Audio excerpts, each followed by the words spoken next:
All right, welcome back to Orange Game Day Live, and we're going to talk about some of the keys to the game today. We obviously know this is going to be a tough game for Syracuse, and you have a Florida State team coming off a loss last week at Georgia Tech. So I don't really know, what to expect, but Ty, let's start with you on the Syracuse end. At least, what's your initial key here? I know you talked a little bit about it in the first segment, but what are some things Syracuse has to do right off the gates? I think the offense needs to get it going early because the defense is on the field too much. I agree. Last week, to that point where it was 4th and 7, that crucial play, they had only surrendered 20 points. So when you look at the last few weeks, they have been struggling, but then last week they had a little bit of a better performance. So the offense needs to get it going and have that defense stay on the sidelines a little bit longer. Do you think there's a real key to protect Eric Dungey? I mean, especially with the hits that he's taken in games even after the Central Michigan game. What does that offensive line need to do to make sure that they can run plays successfully? You look at the offensive line, and they've only given up 11 sacks in 7 games. So that's not really, too terrible. I know we live in a society where we don't like to blame the victim, Right. but Eric Dungey sometimes, he's taking chances. So that's leading him to get hit. He leads the team in rushing attempts, as I said in the last segment. He's got 65. I think they really need to get Fredericks more involved in the offense early, as I mentioned, to set up the play action going downfield. Yeah, because Eric's athleticism is great, and we see that. But as you said, sometimes when they're running these option plays, maybe he does need to make the pitch and instead of the keeper, And I think as a freshman, you're looking at a guy who's maybe sort of unsure what the decision is supposed to be. He has those high school instincts where he probably was the man and was able to take the ball wherever he wanted to go. But you mentioned Fredericks. He's kind of emerged as this #1 back now, and I think it's even been said by the coaching staff. So what do we need to see out of Jordan?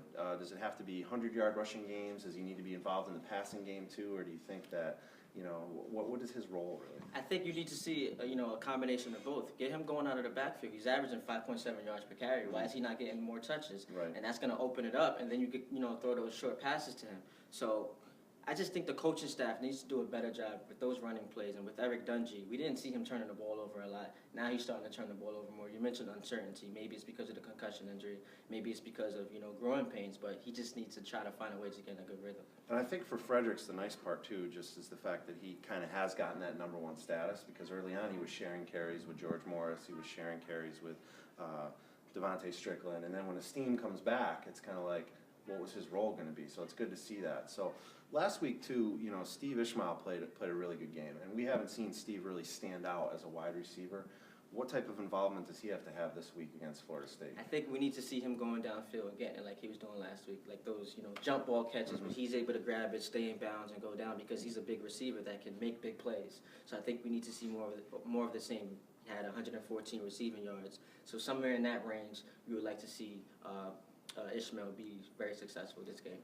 And also, you said too, the defense is on the field way too much. There's Yep. no question about that. But Too many 3-and-outs. if you had any insight as far as scheme and things of that nature, what could Syracuse do to not have the defense out as much? Should they blitz more? Should they switch up their packages more? What kind of things do they need to do to get off the field? I think at this point, anything will work. You got to switch something up, because if it's not working, it means that, if you're doing something that's not working, it means you got to change it up. So whether you got to blitz more, get more pressure on the quarterback, play more man-on-man coverage, which is something I fear that they're not willing to do, because they're not really confident in that talent in the secondary.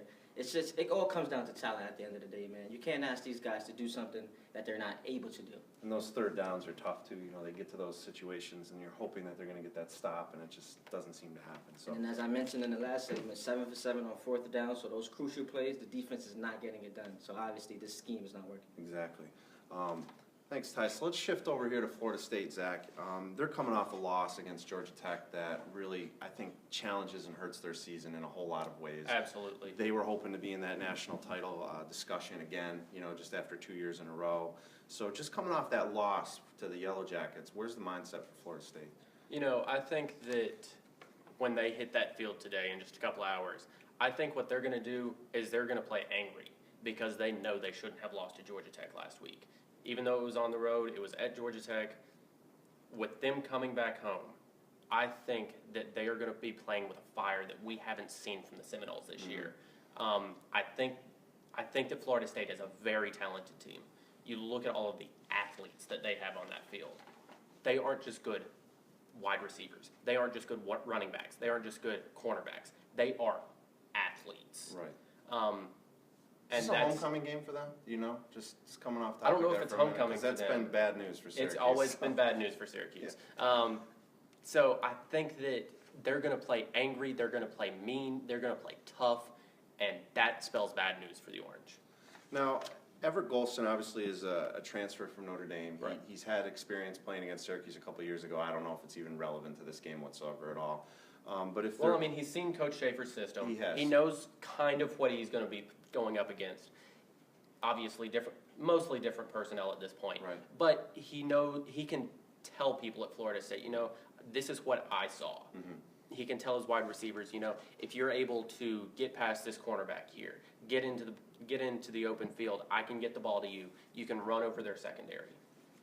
And what do you think his success has been transferring and being into a new offense this year, which is obviously different from things that he was doing at Notre Dame? His numbers still seem to be strong. He just passed 1,000 yards last week as far as passing goes. Has he been the efficient quarterback that they expected as a transfer? I think when you get somebody like that in as a transfer, somebody that's very, very talented, I think that just opens so many more doors for you. And especially when you've got somebody, when you're coming off of the career of Jameis Winston, somebody that was so incredibly talented, somebody that did so much for Florida State. You needed somebody that could at least come up close to that level. You knew that you weren't going to get somebody that was the same. Right. You're not going to get another Heisman guy. You're not going to get another Heisman guy. But I think that Florida State has gotten what they needed out of Golston. He's not that, classic quarterback that he's going to drop back in the pocket and throw for 5,000 yards. That doesn't happen much.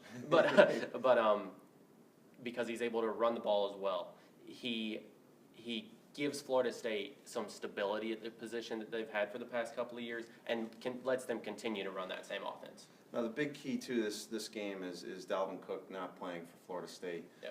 What impact is that going to have for them? I mean, looking at him statistically, you can see that he not only is a good running back, but he is involved in the passing game too. So how is that going to maybe hurt Florida State this week? They've got to be able to get those other they've got to be able to get the ball to those other players. Mm-hmm. They've got to be able to find their wide receivers. They've got to be able to get their new running back into the system. Obviously it puts a wrench in what they want to do as a team, but I think that, as I was saying, they're so talented. I think that they're able to just plug somebody else in and maybe not get the same production out of them, but at least keep them close to where they were. Right, so this is probably going to be a redemption weekend for Florida State, but we're hoping that Syracuse can show some bright spots. They already played well against LSU, different team, different game, but they've shown to sometimes rise to the level of the opponent and then go down to the level of a different kind of opponent. So wrapping up here this segment on the keys to the game, our next segment is going to be ACC All Access with Zach when we come back from our commercial break.